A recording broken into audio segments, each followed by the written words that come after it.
નમસ્કાર. શ્રી કેશવ કેળવણી ટ્રસ્ટ સંચાલિત શ્રી સરસ્વતી વિદ્યા મંદિરમાં અમદાવાદથી હું ડૉક્ટર નીરવ શાહ. આપણે આજે ધોરણ 10ના વર્ષ 19-20ના વિજ્ઞાન વિષયના પ્રકરણ 14 ઉર્જાના સ્ત્રોતો એનો અભ્યાસ કરીશું. ઉર્જાના સ્ત્રોતોમાં કાલે આપણે પહેલો ટોપિક જોયો 14.1 ઉર્જાનો ઉત્તમ સ્ત્રોત કયો છે. તો ઉત્તમ સ્ત્રોત કયો છે તો એના માટે આપણને 3 જવાબ મળ્યા. બરાબર. એક તો સરળતાથી ઉપલબ્ધ હોય, સંગ્રહ પરિવહનમાં સરળ હોય અને એકમ કદ અથવા તો દ્રવ્યમાન દીઠ એની માત્રામાં કાર્યની માત્રામાં વધારો કરે. હવે ઉર્જાના પરંપરાગત સ્ત્રોત કયા છે. આપણે જે રૂટીનમાં જે વાપરીએ છીએ એ conventional sources of energy.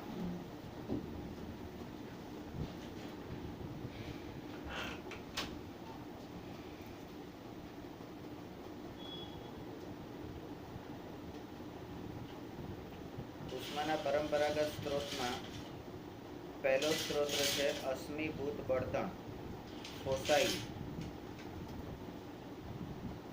ફોસાઇલ fuel.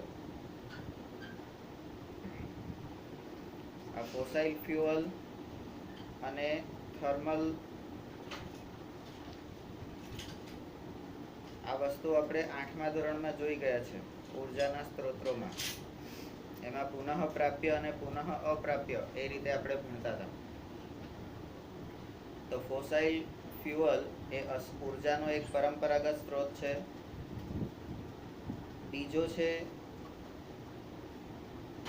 Thermal power plant.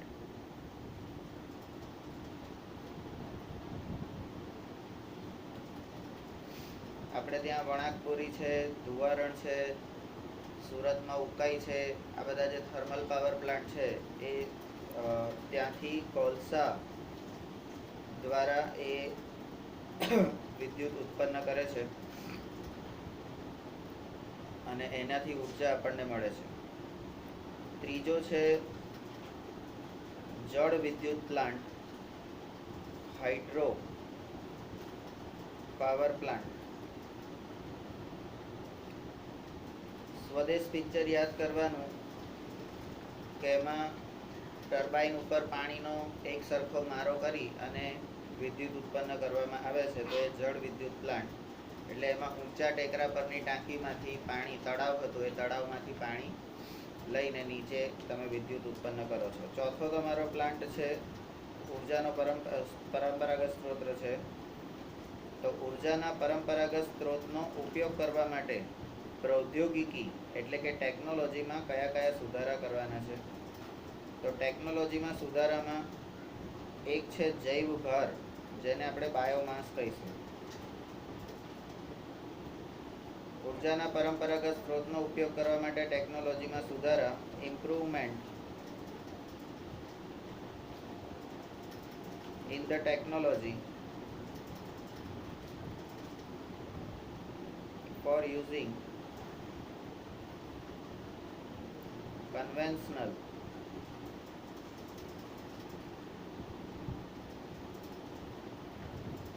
sources of energy.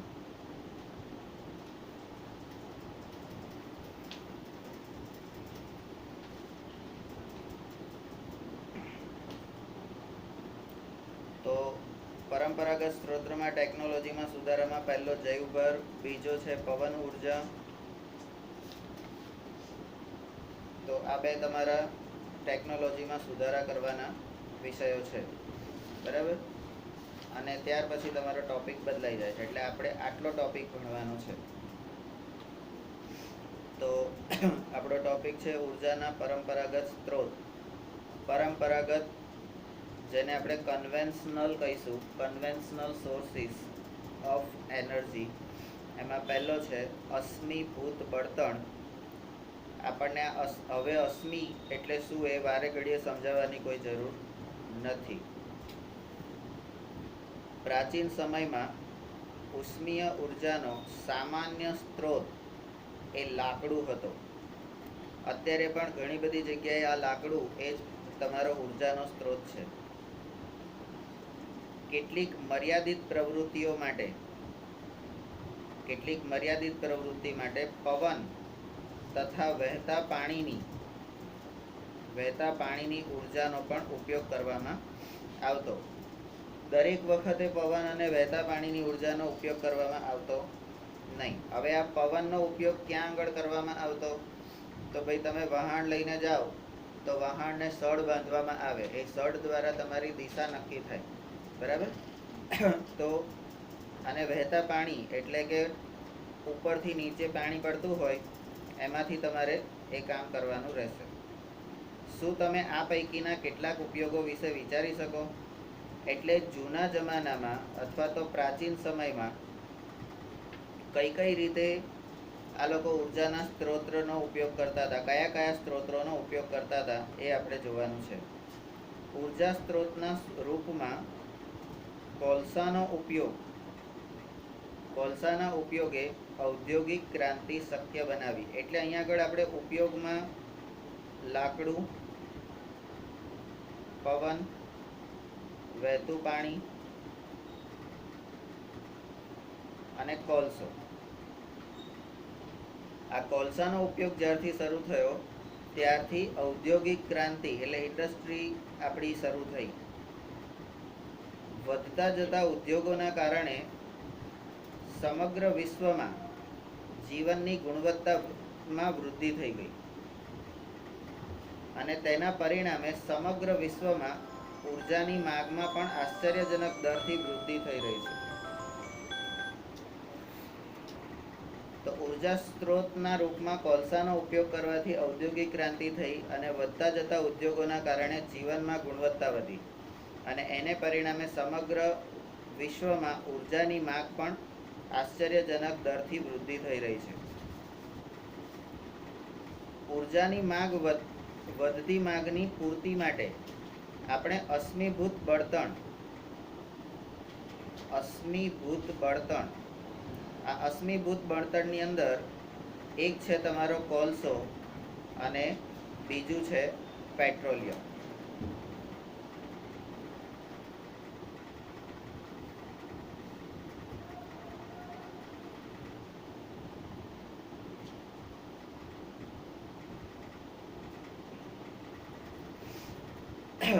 તો કોલસા અને પેટ્રોલિયમથી થઈ માંગમાં થતી વૃદ્ધિની સાથે સાથે આ ઉર્જા સ્ત્રોતોનો ઉપયોગ કરવા માટે ટેકનોલોજીમાં પણ વિકાસ કરવામાં આવ્યો.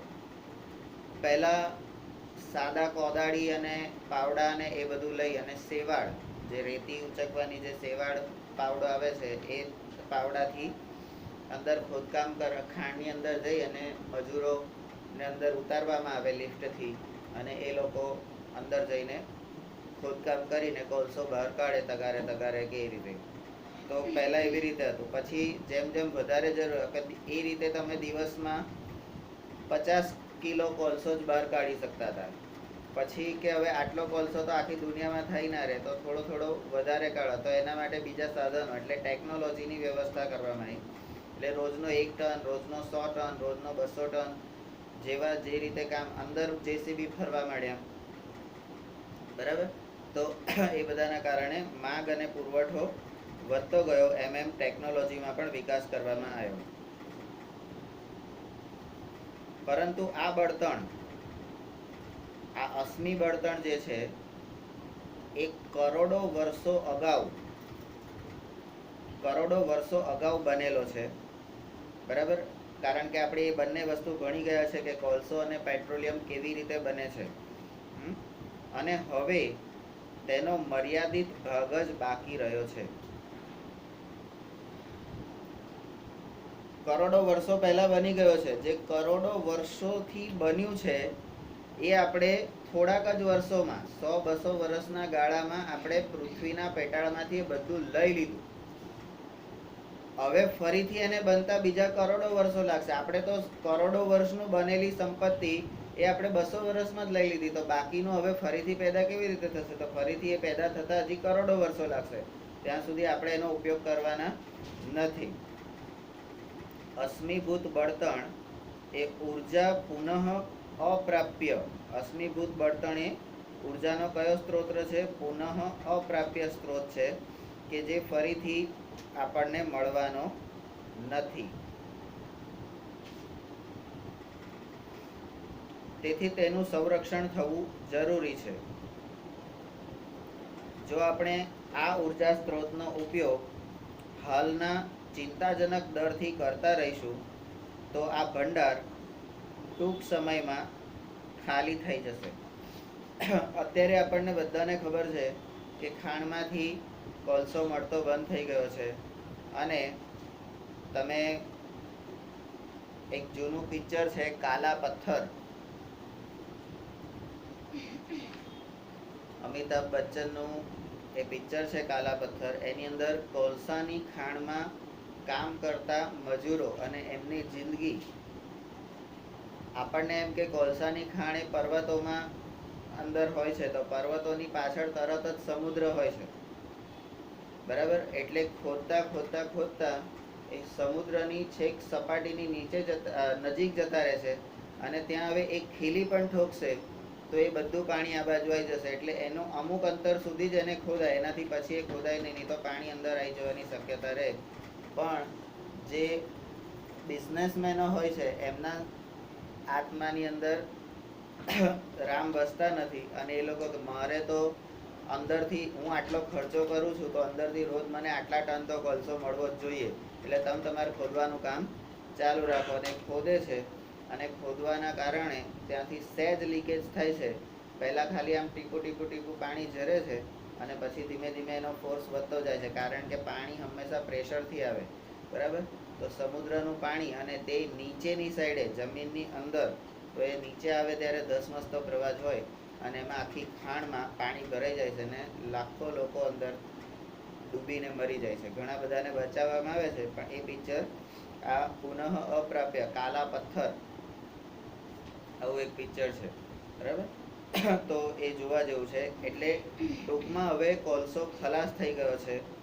હવે નવો કોલસો મળતો નથી. અત્યારે આપણે ગુજરાતની અંદર જ જોઈએ તો લિગ્નાઇટ નામનો કોલસો એ કચ્છ ભુજ સાઈડે માતાના મળથી, આશાપુરા માતાનો મળ છે, એ આશાપુરા માતાના મળથી તમે નારાયણ સરોવર જાઓ, એ રોડ ઉપર એ લિગ્નાઇટની ખાણો આવેલી છે, બરાબર? એ લિગ્નાઇટ એક કોલસાના જે 4 મુખ્ય પ્રકાર છે એ 4 મુખ્ય પ્રકારમાંનો એક છે, બરાબર?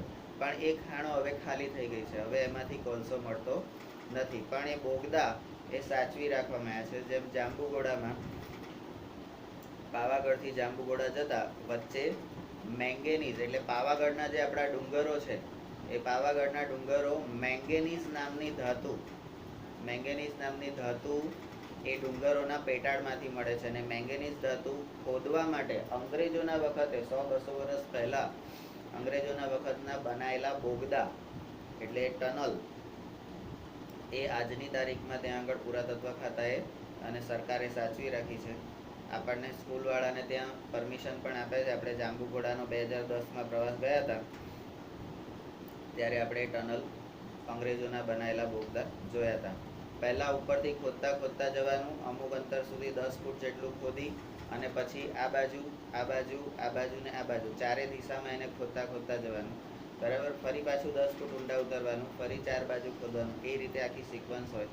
એટલે એક જગ્યાએથી બીજી જગ્યાએ સરળતાથી જઈ શકાય, કારણ કે માટીની અંદર, પર્વતની અંદર તમારે ઉતરવાનું છે, એટલે બહાર નીકળવાનો રસ્તો તમારે રાખવો પડે. તો એ ટનલ ત્યાં આગળ આવેલી છે. પણ અત્યારે આ બધું જ ખાલી થઈ ગયું છે, એમાંથી વસ્તુઓ મળતી નથી, કારણ કે કરોડો વર્ષો પહેલાં બનેલી છે. આપણે એને 100 વર્ષમાં, તમારો બાપો અથવા તો આપણા બાપ દાદાઓએ વર્ષો સુધી, એટલે દાદાએ મહેનત કરી હોય 50-100 વર્ષ એમણે મહેનત કરી હોય, તમારા બાપે 50-100 વર્ષ મહેનત કરી હોય, એ 100-200 વર્ષની એમણે સંપત્તિ ભેગી કરી હોય, અને છોકરો આડો પાકે તો એ વર્ષમાં એ બધા પૈસા અને સંપત્તિ ઉડાડી દે, તો એ ખાલી થઈ ગયા. આ વસ્તુ અહીંયા આગળ પણ પુનઃ અપ્રાપ્ય સ્ત્રોત, આપણા જે અશ્મિ બળતણ છે એની અંદર થઈ છે. આવી પરિસ્થિતિને ટાળવા માટે ઉર્જાના વૈકલ્પિક સ્ત્રોતની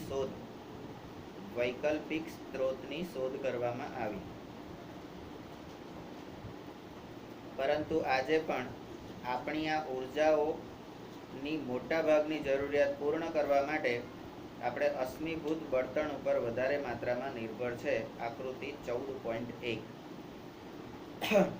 આટલી બધી ટેકનોલોજી વિકસિત થઈ, દુનિયા ક્યાંથી ક્યાં પહોંચી ગઈ, પણ આજની તારીખમાં આજે અશ્મિભૂત બળતણ છે એ અશ્મિભૂત બળતણનો ઓલ્ટરનેટ એ શોધવામાં આપણને તકલીફ પડે છે.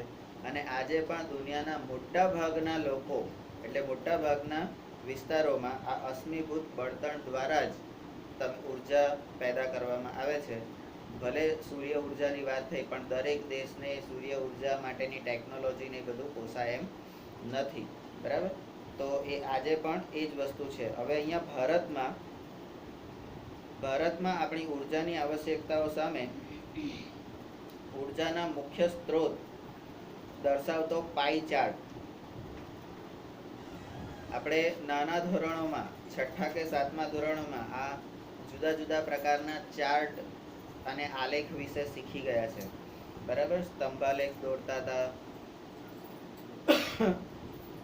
તો ભારતની અંદર આપણી ઉર્જાની સ્ત્રોત છે, એમાં ભારતમાં સૌથી વધારે શું વપરાય છે? તો કે અહીંયા આગળ તમે લાઈન અને કલર જુઓ તો કોલસો આજે પણ મેક્સિમમ વપરાય છે. બરાબર? પછી બીજા નંબરે કોણ છે? તો કે બીજા નંબરે હાઇડ્રો એટલે કે પાણી વપરાય છે. બરાબર? કેમ પાણી વપરાય છે? તો પાણી આપણને ભારતની 3 બાજુમાં સમુદ્ર છે, એટલે પાણી પૂરતા પ્રમાણમાં મળી રહે છે, એટલે પાણીનો કોઈ પ્રોબ્લેમ નથી. બરાબર છે? પછી ત્રીજા નંબરે છે પેટ્રોલિયમ અને કુદરતી વાયુ. તો એ ભારત અને ગુજરાતમાં જેટલું મળે છે એના કરતાં વધારે આપણે બહારથી મંગાવવું પડે છે. ત્યાર પછી ચોથા નંબરે છે ન્યુક્લિયર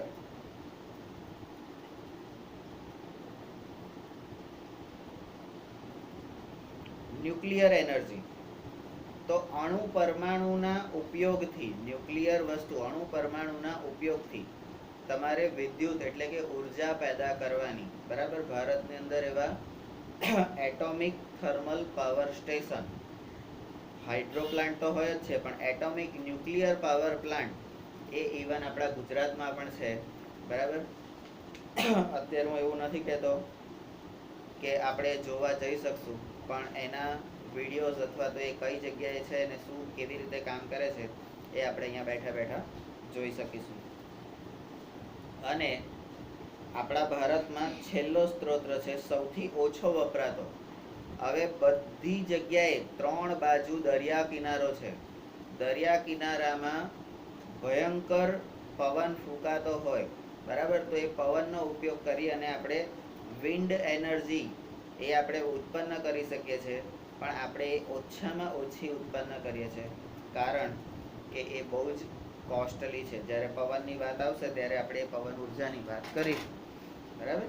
તો અશ્મિભૂત બળતણ ભારતની અંદર આજે પણ જે જૂનું જે છે એ જ વધારે વપરાય છે. અશ્મિભૂત બળતણના દહનના બીજા ગેરફાયદા છે. આ અશ્મિભૂત દહન બળતણની મર્યાદા.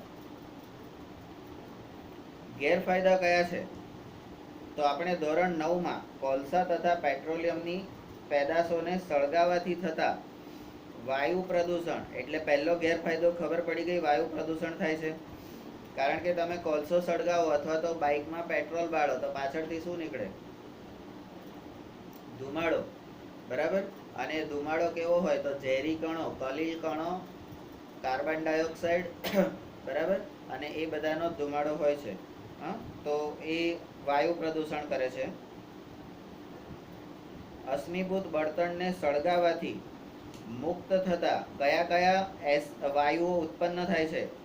તો એક તો કાર્બન, બીજો છે નાઇટ્રોજન, ત્રીજો છે સલ્ફર ઓક્સાઇડ, સલ્ફરના ઓક્સાઇડ, અને ચોથો છે એસિડિક ઓક્સાઇડ. સલ્ફરના ઓક્સાઇડ જે હોય છે એ પાછા એસિડિક ઓક્સાઇડ હોય છે. બરાબર? અને આ સલ્ફરના ઓક્સાઇડ એ એસિડિક ઓક્સાઇડ હોય છે, એટલે આ એનો પેટા વિભાગ છે.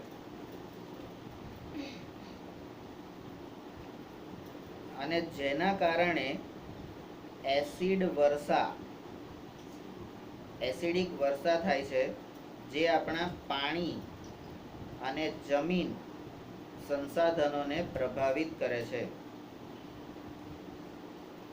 વાયુ પ્રદૂષણની સમસ્યા ઉપરાંત વાયુ પ્રદૂષણની સમસ્યા ઉપરાંત કાર્બન ડાયોક્સાઇડ જેવા ગેસના કારણે ઉદ્ભવતી ગ્રીન હાઉસ ઇફેક્ટને આપણે યાદ કરો. આપણે 9મા ધોરણમાં ગ્રીન હાઉસ ઇફેક્ટ ભણી ગયા છે કે એના કારણે શું નુકસાન થાય છે. બરાબર. અહીંયા તમને વાત કરી એસિડ વર્ષાની. ઘણી વખત ચોમાસાની સિઝનમાં આપણે બધા નાના હોય ત્યાં સુધી અથવા મોટા થઈએ ત્યારે વરસાદમાં નહાતા હોય છે. તો એ વરસાદનું પાણી ક્યારેક આપણને શરીર ઉપર બળતું હોય એવું શરૂઆતનું, એટલે ઘણી વખત એવું કહે છે કે પહેલો વરસાદ હોય ને ત્યારે નાહવું જોઈએ નહીં. બરાબર. કેમ નાહવું જોઈએ નહીં? કારણ કે વાતાવરણની અંદર જે કલીલ કણોના કારણે જે અંદર જે ધુમ્મસ ને એ બધાના જે ઉપર બનેલા હોય છે, એ બધા કણો ભેગા થઈને જે વાદળો બનેલા હોય છે, એના કારણે એની અંદરથી આ એસિડ વર્ષા થાય છે. અને ઇન્ડસ્ટ્રીયલ એરિયા, જીઆઈડીસી એરિયા જે છે, જીઆઈડીસી એરિયામાં જે રોજે રોજ કંપનીના ભૂંગરામાંથી જે ધુમાડા ઉત્પન્ન થાય છે, ધુમાડાના કારણે પર્ટિક્યુલર એટલા વિસ્તારમાં તો, કારણ કે ધુમાડા બધા જ જે ઉત્પન્ન થાય છે બધા ઝેરી કણો અને ઝેરી વાયુઓના હોય છે. એના કારણે ઉપર આપણને ખબર છે કે ભેજના કણો તો અંદર છે જ, અને એમાં ધુમાડો જાય એટલે ધુમાડાના અને ભેજના કારણે ત્યાં આગળ વાદળું બંધાય, અને એ વાદળું ત્યાં આગળ દબાણ ઓછું થતાં વરસી પડે.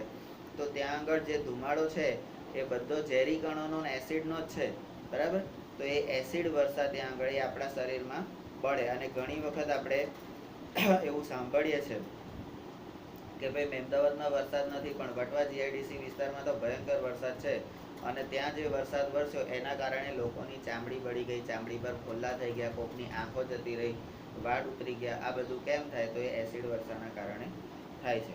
અને આપણા ત્યાં બહુ જ ઓછું થાય છે, કારણ કે આપણી ચારે બાજુ ગ્રીનરી છે, એટલા માટે આપણે અહીંયા ઓછું થાય છે. બાકી અમદાવાદ અને એ વિસ્તારોમાં તમે જાઓ તો તમને ત્યાં ખબર પડશે, જ્યાં ઔદ્યોગિકરણ વધારે છે, આપણા અંકલેશ્વર જીઆઈડીસી, વડોદરા જીઆઈડીસી, આ વિસ્તારોમાં આજની તારીખમાં પણ જ્યારે પણ વરસાદ પડે ત્યારે એ વિસ્તારમાં જે વરસાદ હોય છે એ બળે, તમને શરીર ઉપર બાળી નાખે એવી, તમારા કપડામાં કાણું પડી જાય એટલા ભયંકર એ લોકો ત્યાં આગળ વરસાદ પડતો હોય છે. બરાબર. તો એ એસિડ વર્ષા છે. ગ્રીન હાઉસ ઇફેક્ટ આપણે 9મા ધોરણમાં ઓલરેડી ભણી ગયા છે. બરાબર. તો આ બધા અશ્મિ બળતણના ગેરફાયદા છે. એના કારણે વાયુ પ્રદૂષણ થાય છે, એસિડ વર્ષા થાય છે, અને ગ્રીન હાઉસ. આ 3 વસ્તુ તો આપણે ખાસ યાદ રાખવાની છે.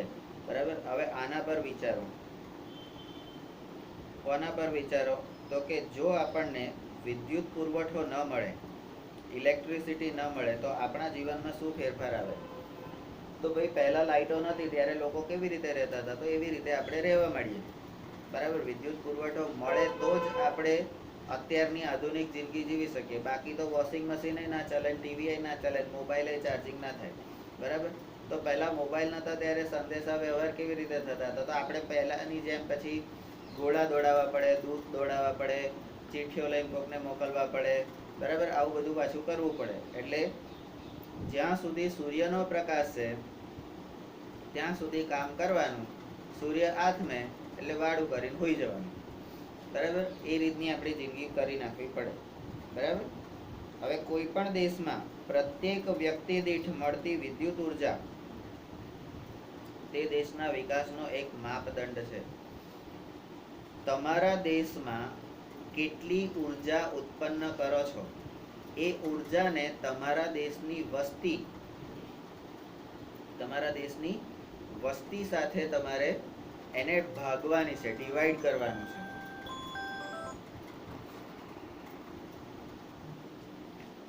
તો તો તમારી દેશની કુલ વસ્તી એને એની જોડે ભાગી નાખવાના, તો એટલી વ્યક્તિ દીઠ વિદ્યુત ઉર્જા એ તમારા વિકાસનો માપદંડ છે.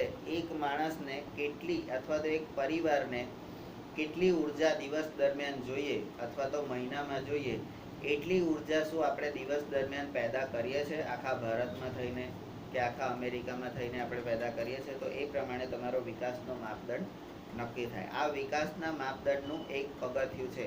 કમ્પ્લીટ વિકાસ અને કહેવાય નહીં. બરાબર.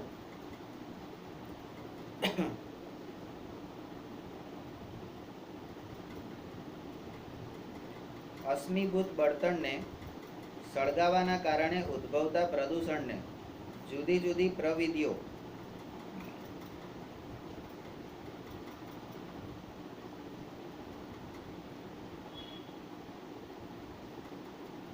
એટલે આ જે વાયુ પ્રદૂષણ થયું, જે પ્રોબ્લેમ ઊભા થયા, તો એ પ્રોબ્લેમને હવે સોલ્વ કરવા પડશે ને. તો સોલ્વ કરવા માટે શું કરવું પડશે? સોલ્વ કરવા એટલે એને શું કહેવું પડે?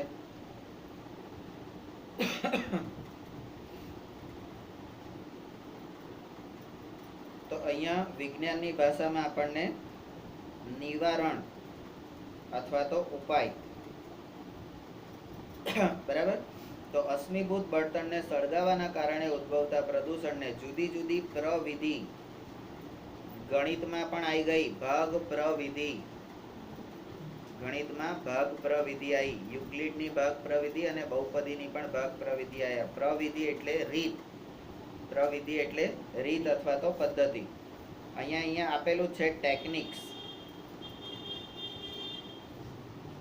ટેકનિક્સ તો જુદી જુદી પ્રવિધિ દ્વારા એટલે ટેકનિક્સ દ્વારા બળતણના દહનની કાર્યક્ષમતા વધારી, જે બળતણ આપણી પાસે છે એના દહનની કાર્યક્ષમતા વધારી અને આ દહનના કારણે ઉદ્ભવતા હાનિકારક ગેસ અને તથા રાખને વિવિધ પ્રૌદ્યોગિકી એટલે કે ટેકનોલોજી, બરાબર. આ ટેકનોલોજીને આપણે ગુજરાતીમાં તકનીકી કહીએ છીએ. ટેકનોલોજીને તકનીકી, ઇજનેરી શાસ્ત્ર આપણે જે કહીએ છીએ ટેકનોલોજી એટલે, પણ અહીંયા વિજ્ઞાન એને પ્રૌદ્યોગિકી એટલે ઔદ્યોગિકનું પહેલું. તો પ્રૌદ્યોગિકી દ્વારા વાતાવરણમાં ભળતા ઓછા કરી અને થોડે અંશે ઘટાડી શકાય છે. એટલે અશ્મિભૂત બળતણમાં જે બળતણ છે એની દહન કરવાની કેપેસિટી વધારવાની, અને એનાથી દહનની કેપેસિટી એટલે આપણે સંપૂર્ણ દહનના પ્રકરણમાં આપણે ભણતા હતા સંપૂર્ણ દહન, અપૂર્ણ દહન અને અંશતઃ અથવા તો બિલકુલ દહન નથી થતું એવા તત્વોની વાત કરતા હતા. તો આપણને ખબર છે કે ભાઈ સંપૂર્ણ દહન થાય, જેનું સંપૂર્ણ દહન થાય એ જ તત્વો એ તમને વધારે ઉર્જા આપે છે, બરાબર. બાકીના ઓછી ઉર્જા આપે છે. એવું આપણે ઘણા બધા ઉદાહરણો દ્વારા આપણે જોઈ શકીએ છીએ, બરાબર.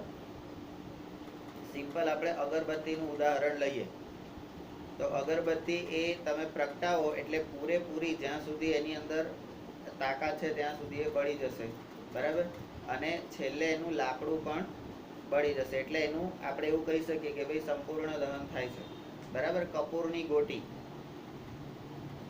આરતીના થાળની અંદર આપણે કપૂરની ગોટી નાખીએ છીએ તો એનું પણ સંપૂર્ણ દહન થાય છે, એમાં કોઈ અંશ બાકી રહેતો નથી, બરાબર. પણ લાકડું છે તો એનો કોલસો બાકી રહેશે, કોલસો છે તો એની રખ્યા બાકી રહેશે. તો એ બધા અપૂર્ણ દહન, એમાં દહન કમ્પ્લીટ થતું નથી. તો એવા સંપૂર્ણ દહન થાય તો આ બધા હાનિકારક ગેસ ને એ બધું ઉત્પન્ન થતું બંધ થઈ જાય અથવા તો ઓછું થઈ જાય.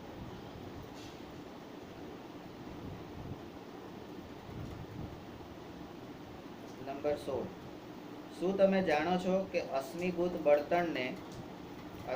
બળતણનો ગેસ સ્ટવ તથા વાહનોમાં ઉપયોગ કરવા ઉપરાંત વિદ્યુત ઉત્પન્ન કરવા માટે આ અશ્મિભૂત બળતણનો ઉપયોગ, હવે આપણો ટોપિક આવે છે અશ્મિભૂત બળતણનો ઉપયોગ.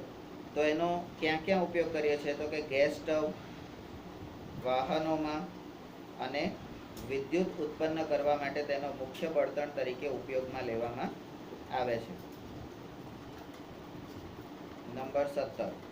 હવે ચાલો આપણે એક નાનકડું યંત્ર બનાવીને તેના દ્વારા આપણે આ યંત્ર બનાવીએ છીએ, નાનકડું યંત્ર. યંત્ર એટલે સાધન. આપણે યંત્રને આપણે શું કહીશું? યંત્ર એટલે મશીન. યંત્ર એટલે તો એક મશીન બનાવીએ છીએ અને એના દ્વારા વિદ્યુત ઉત્પન્ન કરીએ અને જોઈએ કે ઉર્જાના આ મનગમતા સ્વરૂપને મેળવવા માટે શું શું કરવું પડે. વિદ્યુત ઉત્પન્ન કરવા માટે શું કરવું પડે એ આ મશીન દ્વારા આપણે સમજીએ. આપણે આપણું મશીન ઘરગથ્થુ બનાવવાનું છે, બરાબર? કોઈ મોટો ખર્ચો કરવાનો નથી, આપણે ઘરમાં પણ બનાવી શકીએ છીએ. તો પ્રવૃત્તિ 14.3. એક ટેબલ ટેનિસનો બોલ લો. ટેબલ ટેનિસ, બરાબર? ટેબલ ટેનિસનો બોલ એટલે કયો? તો પેલી નાની દડી આવે છે પ્લાસ્ટિકની એ. કારણ કે ટેબલ ઉપર રમવાનું છે. પેલા આટલા પૂઠા ગોળ કલરનું આટલું પૂઠું આવે, નાનપણમાં આપણે બધાએ રમેલા હોય, બરાબર? લાયા હોય બોલ રમવા માટે, પછી એનાથી ફૂલ રેકેટે રમાતું હોય, અને પછી એ કોકને મારવા માટે છૂટું ફેંકીને કરતા હોય, બરાબર? આ બધી વસ્તુ આપણે તો ટેબલ ટેનિસનો બોલ લેવાનો છે અને એમાં 3 સ્લીટ બનાવો. સ્લીટ એટલે પાતળા કાણા. પાતળા કાણા એટલે એને 3 જગ્યાએથી તમારે ચીરી નાખવાનો છે ટેબલ ટેનિસના બોલને, બરાબર? અહીંયા આકૃતિમાં તમને બતાવેલું છે. પછી શું કહે છે? તો કે ધાતુના પતરાને આપણે સીટ કહીએ, આખી મોટી સીટ. એમાંથી અર્ધવર્તુળાકાર, કેવી રીતે અર્ધવર્તુળાકાર કર્યું છે એ અહીંયા બતાવ્યું છે. અર્ધવર્તુળાકાર પાંખિયાને આપણે ફિન્સ કહીએ છીએ. પાંખિયાને આપણે ફિન્સ કહીએ છીએ. તો પંખાને ફેન કેવી રીતે કહેવાય? આપણે જે પંખો કહીએ છીએ, હા, તો એ પંખાને આપણે ફેન કહીએ છીએ. તો એ ફેન કેવી રીતે કહેવાય એ અહીંયાથી આપણને ખબર પડે કે પંખાના જે પાંખિયા હોય એને ફિન્સ કહેવામાં આવે છે. તો એકચ્યુઅલ શબ્દ અહીંયા ફેન નહીં હોય પણ ફિન્સ હશે, પણ આપણે ફેન એ લોકોએ કીધું છે આટલા વર્ષોથી, તો ફેન માની લઈએ છે. અને ફેન કેમ કહેવાય? તો ફિન્સ, એની આજુબાજુ ફિન્સ એટલે પાંખિયા લાગેલા હોય છે, એટલા માટે આપણે એને પંખો કહીએ, ફેન કહીએ છીએ, બરાબર? તો પાંખિયા કાપીને એને 3 સ્લીટમાં લગાડી દો. એટલે આકૃતિમાં તમારો વચ્ચેનો ભાગ કમ્પ્લીટ થઈ ગયો. હવે ત્રીજો મુદ્દો, દ્રઢ આધાર પર લગાડેલા, દ્રઢ આધાર, મજબૂત ધાતુના સુરેખ તાર વડે બોલને તેના કેન્દ્રમાંથી પસાર થતી ધરી પર કિલકિત કરો. કિલકિત કરો એટલે શું કરવાનું? તો ચોંટાડી દો. શું કરવાનું? કિલકિત કરો, બરાબર? અહીંયા એને ફિટ કરી દો. હા, પછી શું કરવાનું? તો એ સુનિશ્ચિત કરો કે બોલ પોતાની ધરી પર મુક્ત રીતે ભ્રમણ કરી શકે, બરાબર? એટલે તમારે આર પાર ભરોઈ દેવાનું છે. જે વાયર હોય એને આર પાર ભરાઈ દેવાનું. એટલે આ ધરી છે, તો એ ધરીની ઉપર તમે બોલને ગોળ ગોળ આમ કરો તો એ બોલ ગોળ કમ્પ્લીટલી ફરવો જોઈએ. તો ધરી પર એ ફરી શકે એવી રીતે એને કિલકિત કરવાનો છે, ફિટ કરી દેવાનો છે. પછી શું કરવાનું છે? તો કે હવે એક સાયકલ ડાયનેમો તેની સાથે જોડો. હવે આ ડાયનેમો કોણ છે એ આપણે ભણવાનું છે, બરાબર છે? અહીંયા આગળ ક્યાંય તમને ડાયનેમો એવું શબ્દ આપેલો નથી, તો એ કોણ છે ડાયનેમો એ આપણે જોવાનું છે. તો ડાયનેમો એ આપણે અત્યારે એવું સમજીએ કે વિદ્યુતનું કોઈ એવું ઉપકરણ છે કે જેનાથી વિદ્યુત ઉત્પન્ન કરવામાં મદદ થાય છે. કારણ કે આપણે અહીંયા વિદ્યુત ઉત્પન્ન કરવાની છે આ સાધન દ્વારા. Step number 5. હવે તેની સાથે એક બલ્બને શ્રેણીમાં જોડો. બલ્બને શ્રેણીમાં જોડો એટલે સિરીઝ.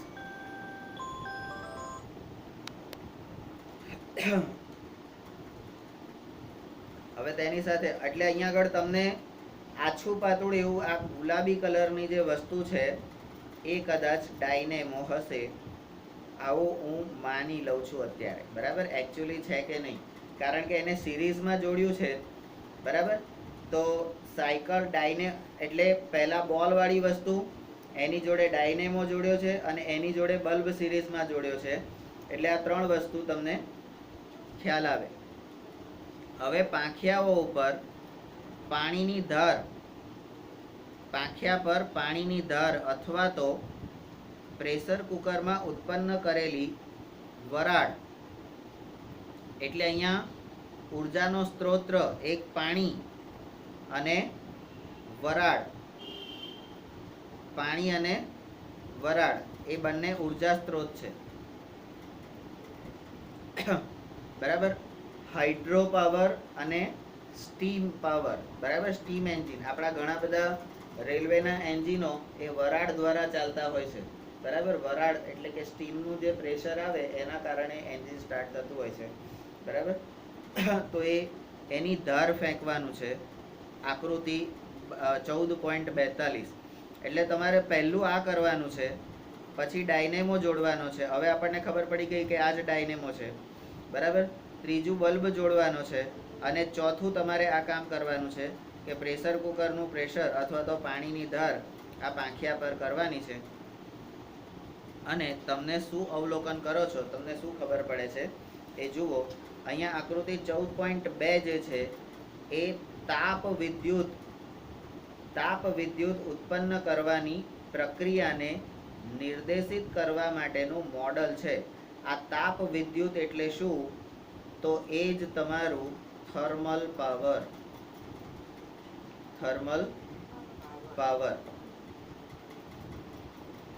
તાપ એટલે થર્મલ અને વિદ્યુત એટલે પાવર. બરાબર, તો થર્મલ પાવર સ્ટેશન એ તમારું તાપ વિદ્યુત મથક એવું કહેવાય.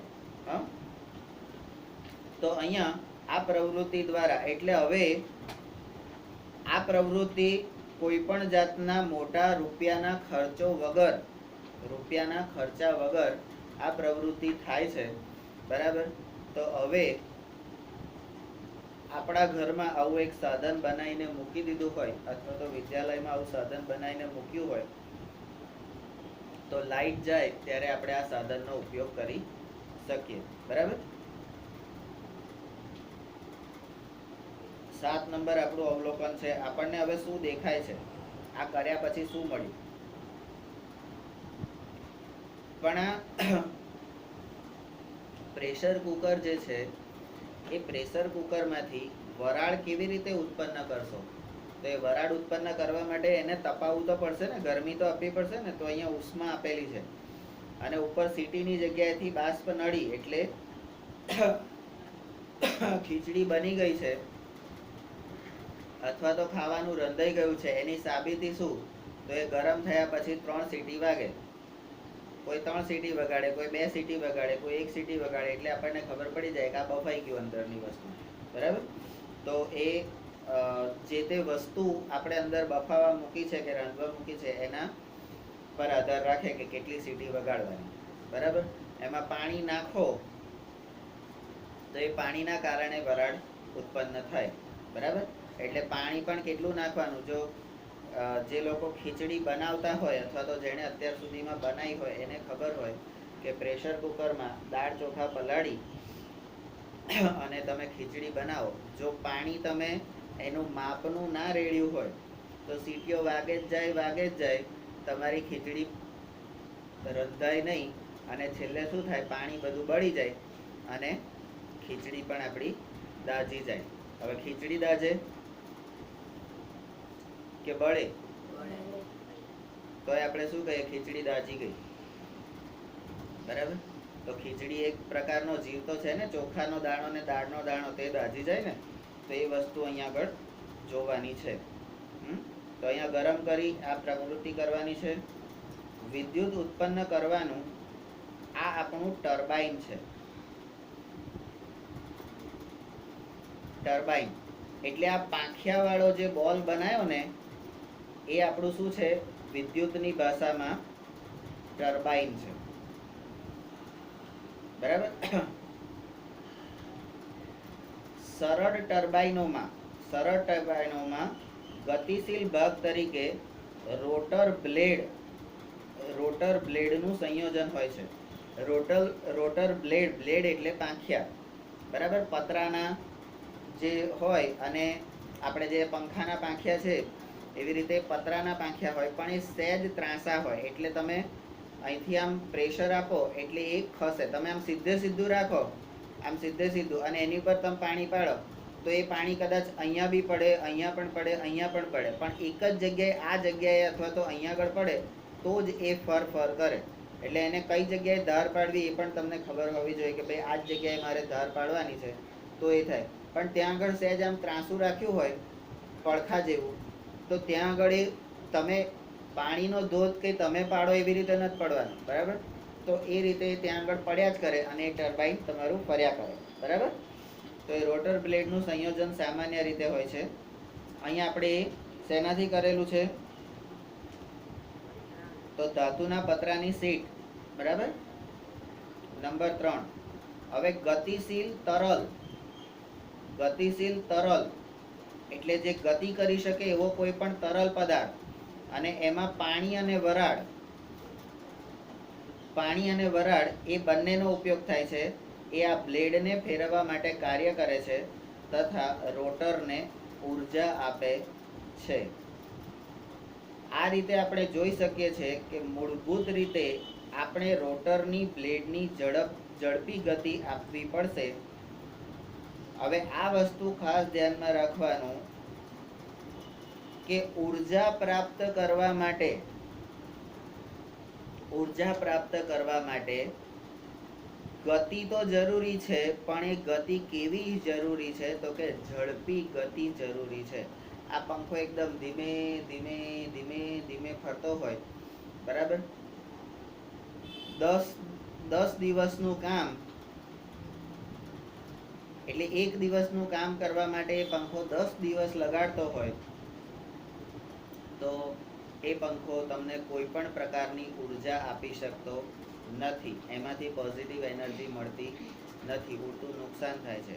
અહીંયા આપણે કેવી ઝડપી ગતિ? તો કે મહિનાનું કામ એક દિવસમાં કરે એવી ઝડપી ગતિ તમારે અપનાવવી પડે તો તમે સારું પરિણામ લાવી શકો. તો રોટરની બ્લેડની ઝડપી ગતિ આપવી પડે, જેથી હવે આ ગતિ આપવાથી શું થાય છે? તો બ્લેડ એ એક મશીન છે. મશીનનું એટલે યાંત્રિક ઉર્જાનું વિદ્યુત ઉર્જામાં રૂપાંતરણ કરવા માટે ડાયનેમોની શાફ્ટને ફેરવે છે. આ જે ગતિ થઈ અહીંયા આગળ સતત ફરતી ગતિ, એના કારણે આ ડાયનેમો છે. આપણે વિદ્યુત મોટર, આ ડાયનેમો વિશે કયા પ્રકરણમાં ભણીશું? તો આપણે જે વિદ્યુતનું પ્રકરણ ભણ્યા 12મું, એના પછીનું જે પ્રકરણ છે. બરાબર. વિદ્યુત ચુંબકીય ઉપકરણો અથવા તો સાધનોનું જે પ્રકરણ છે એની અંદર આ ડાયનેમો વિશે ભણશું. આ ડાયનેમો એટલે એક એવું સાધન છે કે જેમાંથી એ આ રીતે અર્ધ ગોળાકાર આમ ફરશે. બરાબર. એ ચકેડું આમાં ફર્યા કરશે.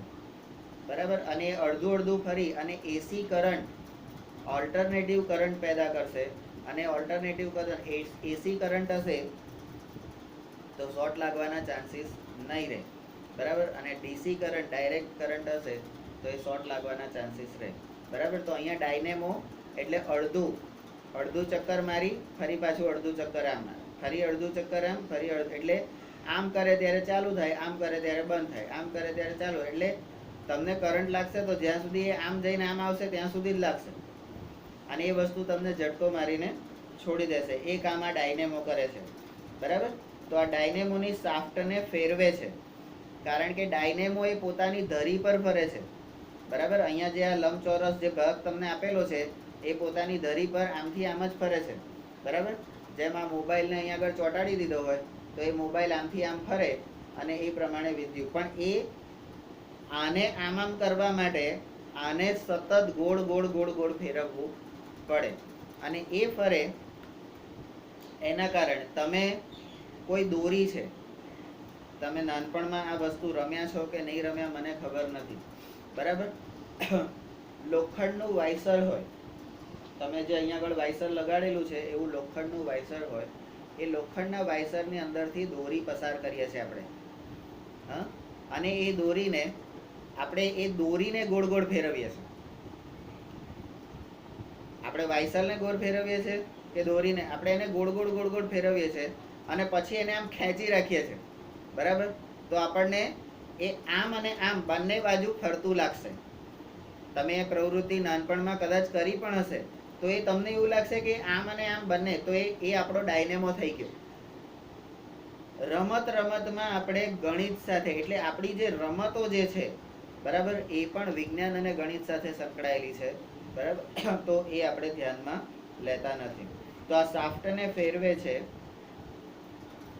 ત્યાર પછી ઉર્જાનું આ સ્વરૂપ આજની પરિસ્થિતિમાં એક આવશ્યકતા બની ગયું છે, અને આમ કરવા માટે વિવિધ રસ્તા હોઈ શકે જે સંસાધનોની ઉપલબ્ધતા પર આધારિત છે. એટલે ઉર્જા પેદા કરવા માટે ઘણા બધા રસ્તા હોય, પણ કયો રસ્તો આપણે અપનાવવો, તો આપણી આજુબાજુમાં જે સંસાધનો છે, જે સંપત્તિ છે કે જે સાધનો છે, એ સાધનોની ઉપલબ્ધતા, એ સાધનો આપણને કેટલા અવેલેબલ છે એના આધાર ઉપર આપણે ઉર્જા મેળવવાનો કયો સ્ત્રોત અપનાવીશું એ નક્કી કરવાનું રહેશે. નીચેના વિભાગોમાં આપણે જોઈશું કે ટર્બાઇનને ફેરવીને વિદ્યુત ઉત્પન્ન કરવા માટે ઉર્જાના વિવિધ સ્ત્રોતનો કઈ રીતે ઉપયોગ કરી શકાય છે. હવે આપણને આ પાંખિયાવાળો પંખો એ આપણું ટર્બાઇન છે, એ આપણને ખબર પડી ગઈ. ફરીથી સ્વદેશ પિક્ચર યાદ કરો. સ્વદેશ પિક્ચરનું એ મૂવીનો ભાગ, શાહરૂખ ખાન ઉપર તળાવમાંથી પાઇપલાઇન ખેંચી અને નીચે ટર્બાઇન, એ ટર્બાઇન ઉપર, એટલે ગોળ પાંખિયાવાળો ભાગ, પંખો જેને કહીએ, એ પંખા પર પાણીનો ધોધ વેવડાવે છે, બરાબર. પાણીનો ધોધ વહેતો એ ફોર્સથી એની પર પડે છે પાણી, કારણ કે ઉપરથી નીચે પાણી આવે ત્યારે ગુરુત્વાકર્ષણ બળ પણ લાગે, તો એ ફોર્સથી આવે છે અને ટર્બાઇન ફરે છે. એ ટર્બાઇનની ગતિ એટલી ઝડપથી ફરવી જોઈએ કે તમારો જે એમ્પિયરનો કાંટો છે, એટલે વોલ્ટેજ, વિદ્યુત સ્થિતિમાનનો તફાવતનો જે કાંટો છે, એ તમારા વોલ્ટ મીટર ઉપર 220 વોલ્ટ દર્શાવવો પડે. આપણે અહીંયા આગળ આપણને જે મીટર આપેલા હોય છે આપણા ઘરમાં, અને જે બોરની મોટરો હોય છે એની અંદર એ કાંટા હોય છે, બરાબર. એ કાંટામાં કોઈક દિવસ ચાલુ કરીને ધ્યાનથી જોવાનું, તો એ કાંટો એ 220 વોલ્ટે ત્યાં આગળ હોય તો જ પાણી ખેંચશે, નહીં તો ખેંચશે નહીં. તો આપણે શાહરૂખ ખાનના પિક્ચર સ્વદેશને એટલા માટે યાદ કરીએ છીએ કે ટર્બાઇન પર પાણી પડે છે, કાંટો 200, 210, 220 સુધી પહોંચે છે, અને અચાનક એ પાણીની પાઇપલાઇનમાં કચરું ભરાઈ જાય છે, બરાબર. અને એ વિદ્યુત પાછું 220 થી નીચે ઉતરતું પાછું 0 થઈ જાય છે. એટલે એને એમ કે આટલો મસ્ત પ્રયોગ કર્યો, આટલી મહેનત કરી, આટલું ઝડપથી ફર્યું, પણ એ ઝડપ પાછી ગતિ કેમ ગઈ, તો કે કંઈક અવરોધ આવ્યો હશે, વિદ્યુતમાં કોઈ અવરોધ આવ્યો હશે. તો એ ભાઈ અંદર તળાવમાં પડી અને પાઇપલાઇન આગળ જઈને જુએ છે, અને ત્યાંથી ઘાસનું કચરું જે ભરાઈ ગયું હોય છે એ કાઢી નાખે છે. ફરીથી પાછું પાણી જોરથી પડવા માંડે છે, ટર્બાઇન ફાસ્ટ ફરે છે, બરાબર. અને ફાસ્ટ ફરીને એ ટર્બાઇન એવું લાગે તમને કે જાણે એ ફરતું નથી પણ સ્થિર થઈ ગયું છે, બરાબર. તો એમાં પેલું પક્ષી યાદ કરવાનું કે દરિયા કે તળાવની ઉપર એક પક્ષી એ પોતાની મેક્સિમમ ગતિએ એ ઉડતું હોય છે, પણ એની ઝડપ એટલી બધી હોય છે કે તમને એવું લાગે કે આકાશમાં સ્થિર ઊભું છે, બરાબર.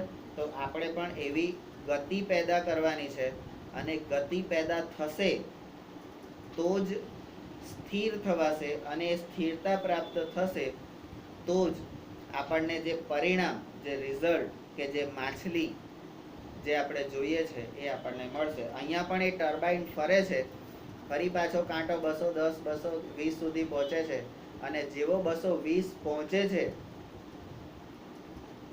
એવો આખા ગામમાં જ્યાં જ્યાં એમણે વાયરિંગ કરીને ગોળા મૂકેલા હોય છે એ ગોળા પ્રકાશિત થાય છે, અને એ ગયડા કાકા જે એમની પૂરી જિંદગી જન્મ્યા ત્યાંથી મૃત્યુ સુધી ગામમાં રાહ જુએ છે, વીજળી ક્યારે આવશે, વીજળી ક્યારે આવશે, વીજળીની રાહ જુએ છે, એ કાકા આ બલ્બની સામે જોઈને બલ્બ પ્રકાશિત થાય છે અને એ છેલ્લું વાક્ય બોલે છે, બીજલી. બરાબર, એ બીજલી બોલ્યા અને તઈ કાકા પૂરા થઈ જાય છે. બરાબર, આખું ગામ કાકાને પછી લઈ જવા માટે ભેગું થઈ જાય છે કે કાકા ગયા. તો એ જે મરતા પહેલા એમને જે સંતોષ થયો કે ભાઈ હાશ, મેં મારા જીવનમાં જેના માટે મેં આટલો બધો સંઘર્ષ કર્યો એ વીજળી એટલે વિદ્યુત પેદા થઈ અને હું જોઈને મરું છું, સંતોષ થયો. આપણે અત્યારે ભારતની અંદર વાત કરીએ તો 370ની અને 35A ની જમ્મુ કાશ્મીરની જે કલમ હતી એ કલમ દૂર કરવા માટે ભાજપ સંઘના અને બધા જે દેશભક્ત કાર્યકરો હતા એ લોકોએ વર્ષો સુધી સંઘર્ષ કર્યો, વર્ષો સુધી એમણે તકલીફો વેઠી, અને એ 370 અને 35A ની કલમ રદ થઈ. બરાબર, એ રદ થઈ એના બીજા જ દિવસે સુષ્મા સ્વરાજ જે ભાજપના અગ્રગણ્ય નેતા હતા, બરાબર, એમનું અવસાન થયું. પણ એ એવો સંતોષ લઈને ગયા કે જેના માટે અમે આ કામ કર્યું, બરાબર, જેના માટે આટલી તકલીફો વેઠી, એ કામ છેવટે પૂર્ણ થયું. એટલે પૂર્ણ થયેલું કામ જોઈને ગયા તો એમને સંતોષ થયો હોય. અને એ ગતિ કેવી રીતે આવી? તો પહેલા 5 વર્ષમાં એમને જે કરવાનું હતું એટલે બેકગ્રાઉન્ડ તૈયાર કર્યું, અને પછી સરકાર રચાઈને 65 દિવસમાં જ રાજ્યસભામાં બહુમતી ઓછી હોવા છતાં, બહુમતી નથી રાજ્યસભામાં, બરાબર, બહુમતી સભ્યો કોંગ્રેસના અને બીજા પક્ષોના હતા, તો પણ રાજ્યસભામાં પણ બિલ પસાર કરી દીધું, લોકસભામાં તો બહુમતી હતી ત્યાં પણ પસાર કરી દીધું, અને રાષ્ટ્રપતિની સહી પણ થઈ ગઈ, અને 370ની કલમ રદ પણ થઈ ગઈ, અને ત્યાં આગળ પોતાની એટલે કેન્દ્રની ગવર્મેન્ટની સરકાર એટલે ભારતની સરકાર ત્યાં આગળ લાગુ રાબેતા મુજબ કામ કરતી પણ થઈ ગઈ. આ બધું થશે રહેશે તો એવી રીતે થાય, રગસ્યા ખાતું એ રીતે નહીં, ઝડપથી કરવું પડે. બરાબર, એક સાથે એમણે કેટલા બધા ડિપાર્ટમેન્ટ, કેટલી બધી જગ્યાઓ, કેટલી બધા માણસોને એમણે સંદેશા કર્યા હશે કે ભાઈ તમારે આમ કરવાનું, તમારે આમ કરવાનું, તમારે આમ કરવાનું, કેટલા સોગટા બેસાડ્યા હશે, ત્યારે આટલી ઝડપથી એ કામ કરી શક્યા. બરાબર, એટલે પરિણામ જ્યારે લાવવાની વાત હોય છે, ઉર્જા મેળવવાની વાત હોય છે, ત્યારે ઝડપ એ આવશ્યક વસ્તુ છે.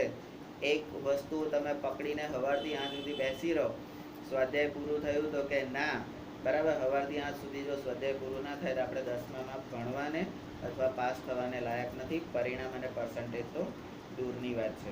બરાબર, તો આ એક આપણે સાધન બનાવ્યું. આપણા ઘરમાં આવું એક સાધન અથવા તો વિદ્યાલયમાં આવું એક સાધન આપણે બનાવીને તૈયાર રાખવાનું. બરાબર, કે જે આપણા વિદ્યુત ઉત્પન્ન કરવા માટે આપણે કરી શકીએ.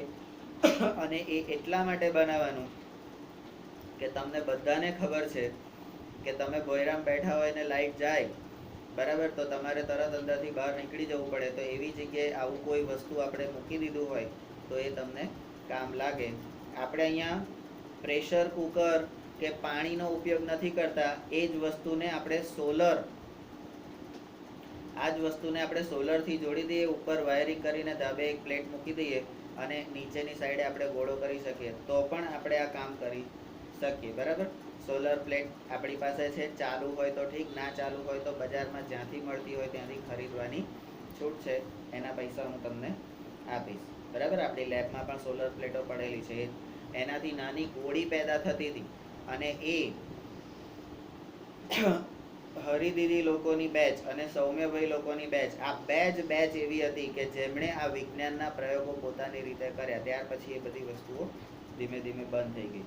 તો અહીંયા ઉર્જાના પરંપરાગત સ્ત્રોત્રમાં આપણે એક પ્રવૃત્તિ દ્વારા ઘરમાં આવું સાધન, બરાબર, સુઈ જવું હોય તો અહીંયા ઉપર સુઈ જા, ખોટો બેઠો બેઠો હોઈ ના જઈશ, બરાબર. તો ઘરમાં આપણે આવું સાધન બનાવીને આપણે મૂકીએ અને આ સાધન દ્વારા તમે અહીંયા આગળ આ ટર્બાઇનને ફેરવવા માટે તમે મોટર મૂકી શકો. હવે તો નાની નાની મોટરો આવી ગઈ છે, બરાબર. એ મોટર તમે મૂકી શકો, બરાબર. તો એ મોટરથી આ ટર્બાઇન ફરે અને આ વિદ્યુત, અહીંયા આગળ આપણે નાના છોકરાઓ ઘણી વખત જોઈએ છે કે કોઈ પ્રવૃત્તિમાં 2 છેડાને પેલો પાવર લઈને આવે, ગુરુજી જો મેં બનાવ્યું, બરાબર. એ જ વસ્તુ, એ જ નાનું સ્વરૂપ, એને મોટો ઓપ આપી અને આપણે આ સાધન આપણા ઘર માટે પણ બનાવી શકીએ છીએ. ઘરમાં પણ લાઇટ જાય એટલે પછી કોઈ એવું બહાનું ના કાઢે 10મા ધોરણનો વિદ્યાર્થી, કાલ લાઇટ ગઈ હતી ને એટલે વંચાયું નહીં, લેસન ના થયું, બરાબર. એ વસ્તુ ના થાય એના માટે આપણે કાળજી રાખવાની છે, બરાબર.